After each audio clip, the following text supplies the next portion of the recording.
Welcome back. If you just joined us, you're watching Sports Scene. Over the last 3 days, the Basketball Federation of Papua New Guinea saw a number of events unfold. Friday saw some documentary filming of the Basketball Federation PNG's Twilight basketball program.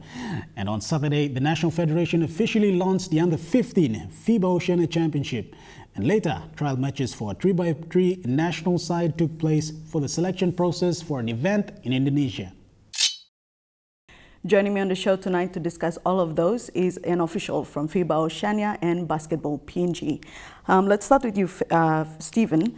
The Under-15 Oceania Championship was officially launched on Saturday. Tell us more about that. When is it happening and who are we expecting? Yes, on Saturday, Amanda Jenkins from FIBA Oceania and our president, Nick Daroa, officially launched the logo for the FIBA Under-15 Oceania Championships. It's going to be on the 4th to the 8th of December, and we have Australia, New Zealand, Guam, Fiji, Tonga, Samoa, and Papua New Guinea competing. Yeah, so it's going to be about 6 days of competition, and we're expecting, like plenty of crowds and plenty of excitement. That should be interesting. Now, in terms of preparedness, do we have a confirmed Under-15 outfit?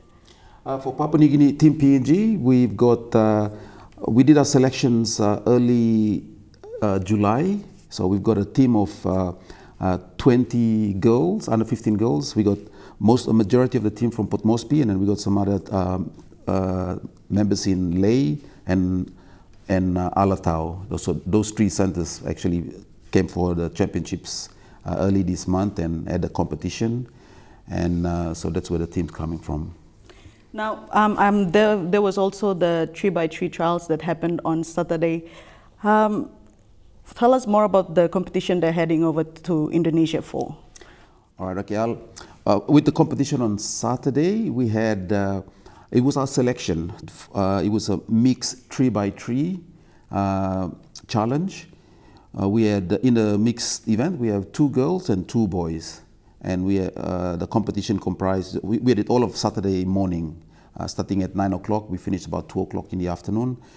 We had Kerema come down to compete. We had several teams from Port Moresby and 1 team from Kerema.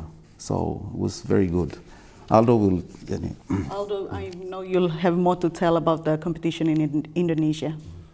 Yeah, it's a project collaborated with FIBA, IBF. It's the foundation of FIBA and with FIBA Oceania. It started with the youth leadership program in early June in Singapore, and we had 16 youth leaders from 15 other different countries. So they were trained there for 3 days, and everyone is went back to their countries and held their own national tournaments. And the winners of their respective countries will go to Bali on September 7 to 10 to compete against each other and continue to hold more leadership workshops. All right, now, is this your first time in PNG? It is. It is actually my first time here in PNG. All right, what was your initial reaction to seeing kids at Calgary play? I know you were there on Friday. Yeah, it was great to see the kids play. I mean, they were there as early as 5 a.m. and we arrived at around 9:30, 10, and they were still playing the whole time we were there. The passion, the passion was overwhelming, and to see the national team players playing with the kids, teaching the kids, it's a powerful image. And at night, you also had Twilight basketball, which was really, again, a powerful image from seeing all various people, regardless of gender, social status, or age, coming all together and playing basketball at a world-class facility like the Torama Aquatic Indoor Center. It was great to see, and we hope to see more of it, like in all the Pacific nations. Now, speaking of the Twilight basketball, there's a documentary filming going on. Would you care to shed some light on some of the things, maybe not specifics, but generally, why is it solely focusing on the Twilight basketball program? We just want to increase awareness that these kind of things really matter. I mean, the stories of Twilight basketball, which promotes social participation, health awareness, and hopefully getting unemployed youth and at-risk kids off the streets and play basketball and tend to be more active in physical activities more than, let's say, crime and the negative things that the streets bring to them.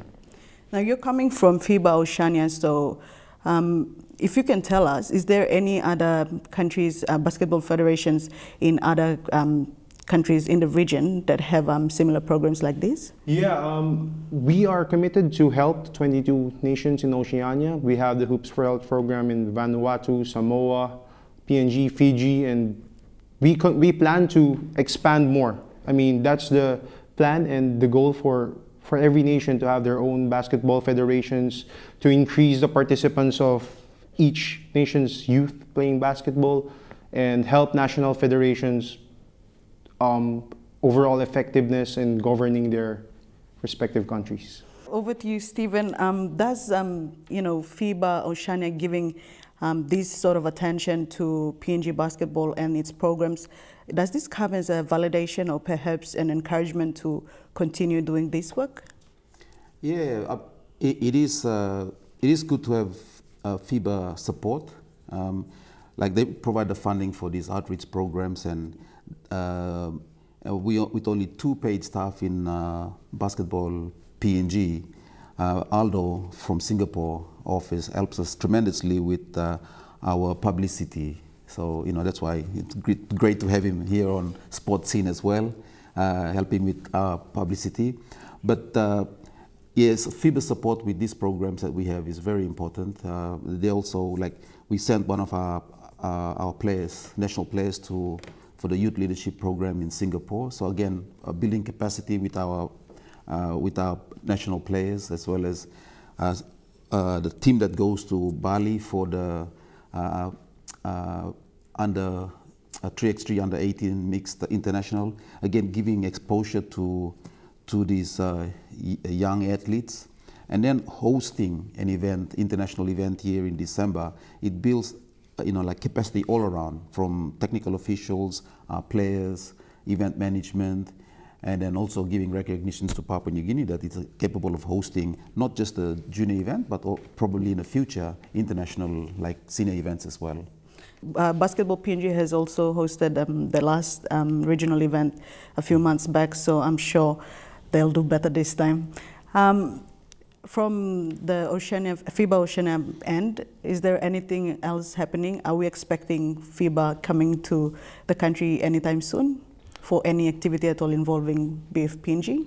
We hope to come back soon and maybe witness the Hoops for Health program and also the Mom's a Hero. But basically, I mean, the U15 Oceania is a big tournament. It's going to be the first of a 3-year cycle for the youth championships, which is going to include the Asia U16 next year, and then the World Cup for U17 the following year. Yeah, I mean, we are happy that Port Moresby is going to host the U15 Oceania Championships, dating back to the 2015 Pacific Games and the Melanesia Cup last year. All right, gentlemen, I think this is where we end things. I look forward to see what FIBA Oceania will be doing in the coming months, and of course, Basketball PNG. Thank you very much. Thank you.